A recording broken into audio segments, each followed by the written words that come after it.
கிறிஸ்துக்கள் என அன்பானவர்களே, நீதியின் செங்கோலை உடைய ராஜாதி ராஜாவாகிய இயேசு கிறிஸ்துவின் நாமத்தினால் உங்களுக்கு என் அன்பின் வாழ்த்துதலை சொல்லிக் கொள்கிறேன். எனக்கு அன்பானவர்களே, நமக்கு ஒரு ராஜா உண்டு. அவர் நம்முடைய நீதியை வெளிச்சத்தை போலவும் நம்முடைய நியாயத்தை பட்டப்பகலை போலவும் மாற்றுகிறவர். நம்முடைய ராஜா யூத ராஜசிங்கமாய் இருப்பவர். அவர் தம்முடைய நீதியின் செங்கோலை உங்களுக்கு நீட்டுவார்.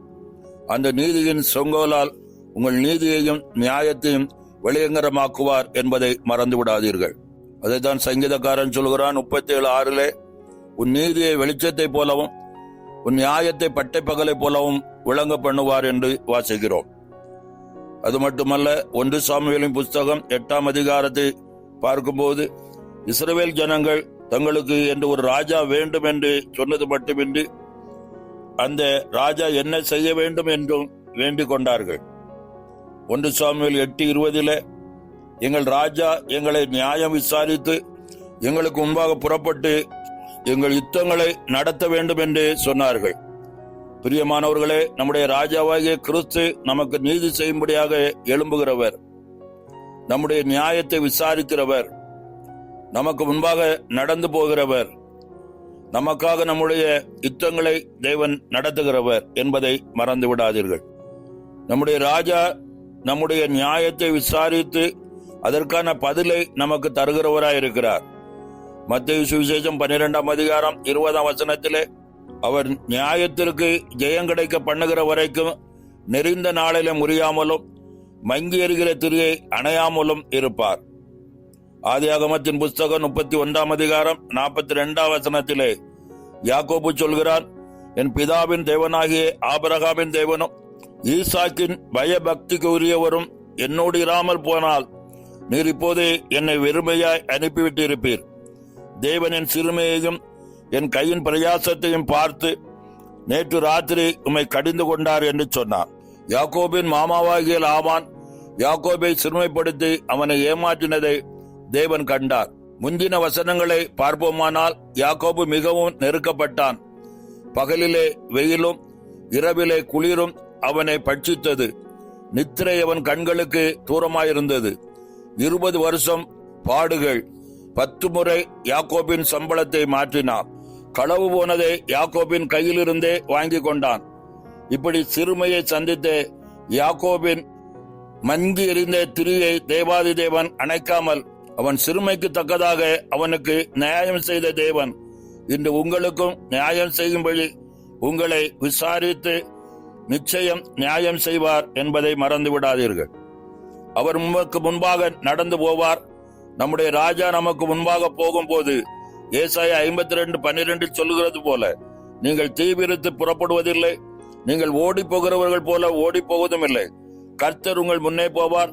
இஸ்ரவேலின் தேவனாகிய கர்த்தர் உங்களை பிறகு உங்களை காக்கிறவராயிருப்பார். அவர் நமக்கு முன்பாக போகும்போது நமக்கு முன்னே இருக்கிற தடைகள் விலகும். அவர் தடைகளை நீக்கி போடும்படி நமக்கு முன்னே போகிறார். மீகா 2:13 பார்க்கும்போது, அவர்கள் ராஜா அவர்களுக்கு முன்பாக போவார், கர்த்தர் அவர்கள் முன்னணியில் நடந்து போவார். நமக்கு முன்பாக ராஜா நடந்து போகும்போது தடைகள் விலகும். ஏசாயா 45:2 சொல்லப்பட்டபடி கோணலானவைகள் செவ்வையாகும்.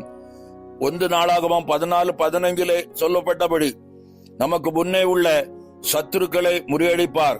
நமக்கு முன்பாக இருக்கும் பெலிஸ்தரின் பாளையத்தை முறியடிக்க அவர் நமக்கு முன்னே போய் ஜெயம் பெற செய்வார் என்பதை மறந்து விடாதீர்கள்.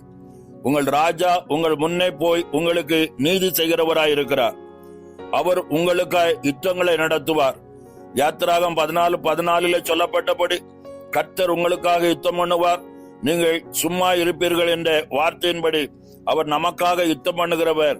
யூதாவின் ராஜாவாகிய யோசபாத்திற்கு விரோதமாய் மோபாபியர் அம்மோன் புத்திரர் எழும்பி வந்த போது யோசபாத் தேவனாகிய கர்த்தரை நோக்கி, எங்கள் தேவனே, அவர்களை நீர் நியாயம் விசாரிக்க மாட்டீரோ? எங்களுக்கு விரோதமாய் வந்த இந்த ஏராளமான கூட்டத்துக்கு முன்பாக நிற்க எங்களுக்கு பலன் இல்லை. நாங்கள் செய்ய வேண்டியது இன்னதென்று எங்களுக்கு தெரியவில்லை. ஆகையால் எங்கள் கண்கள் உண்மையே நோக்கி கொண்டிருக்கிறது என்று விண்ணப்பம் பண்ணின போது அவர்களுக்கு நேராக புறப்பட்டு வந்த கர்த்தருடைய வார்த்தை என்னவென்றால், இந்த யுத்தம் உங்களுடையதல்ல, தேவனுடையது. இந்த யுத்தத்தை பண்ணுகிறவர்கள் நீங்கள் அல்ல, யூதா மனுஷரே, எருசலேம் ஜனங்களே, நீங்கள் தரித்து நின்று கர்த்தர் உங்களுக்கு செய்யும் ரட்சிப்பை பாருங்கள் என்று சொன்ன வார்த்தையின்படி கர்த்தர் யோசபாத் ராஜாவுக்கும் யூதா மனுஷருக்கும் எருசலேம் ஜனங்களுக்கும் ஜெயத்தை கட்டளையிட்டார். இன்றும் உங்கள் ராஜா உங்களுக்கு ஜெயத்தை கட்டளையிடுவார். அவர் நீதியையும் உங்கள் நியாயத்தையும் பட்டப்பகலை போல பிரகாசிக்க செய்வார். எனவே திடன் கொண்டு இயேசு ராஜாவின் சமூகத்தை உறுதியாய் பற்றி கொண்டு ஜெயம் எடுப்போம். யாத்திராகமம் 14:13 சொல்கிறது, பயப்படாதிருங்கள், நீங்கள் நின்று கொண்டு இன்றைக்கு கர்த்தர் உங்களுக்கு செய்யும் ரட்சிப்பை பாருங்கள். இன்றைக்கு நீங்கள் காண்கிற எகிப்தியரை இனி என்றைக்கும் காண மாட்டீர்கள் என்று வாசிக்கிறோம். என அன்பானவர்களே, இந்த வார்த்தைகளை விசுவாசிப்போம், அந்த வார்த்தைகளின்படி ஜெயம் எடுப்போம். கர்த்தர் தாமே இந்த வார்த்தைகளை கொண்டு உங்களை ஆசீர்வதித்து வழி நடத்துவாராக. ஆமென். ஜெபம் செய்வோம். நேசிக்கிற நல்ல பிதாவே, ஆசீர்வதிக்கப்பட்ட இந்த நாளுக்காக நன்றி செலுத்துகிறோம். யூதாவின் செங்கோலாய் எழும்பின ராஜாதி ராஜா, இன்றைக்கும் கர்த்தாவே உம்மை நம்பி உம்மை நோக்கி கூப்பிடுகிற ஒவ்வொருவருக்கும் உன்னதத்தின் ஆசீர்வாதங்களினாலும் நன்மைகளால் முடிசூட்ட நீர் வல்லவராயிருக்கிறீர் ஆண்டவரே. தங்களுடைய நெருக்கத்தில் யாரெல்லாம் உம்மை நோக்கி கூப்பிடுகிறார்களோ அவருடைய நெருக்கங்களை மாற்றி நீர் விடுதலை கொடுக்கிற வல்லவர் என்பதை ஒரு விசை உறுதிப்படுத்தும்படியா ஜெபிக்கிறோம். மேலான நாமம் மகிமைப்படுவதாக. கர்த்தருடைய கரம் ஒவ்வொரு பிள்ளைகளோடு இருந்தும் இந்த நெருக்கத்தின் நாட்களை மாற்றி நீர் விடுதலையின் கர்த்தர் என்பதை உறுதிப்படுத்தும். யோசபாத் உம்மை நோக்கி கூப்பிட்ட போது இறங்கி அற்புதம் செய்த தேவன், இன்றைக்கு உண்மைக்கு கூப்பிடுகிற ஒவ்வொருவருக்கும் நீர் அற்புதத்தின் தேவனாய் வெளிப்படுவீராக. யூத ராஜசிங்கமாய் எழும்பி அதிசயங்களை நடப்பிப்பீராக. எல்லா மகிமையும் உமக்கு செலுத்துகிறோம். இயேசுவின் நாமத்தில் ஜெபிக்கிறோம். வாக்குத்தத்தமுள்ள ஜெயத்தின் நன்மைகளை உரிமையாக்கிக் கொள்கிறோம் நல்ல பிதாவே. ஆமேன். ஆமேன்.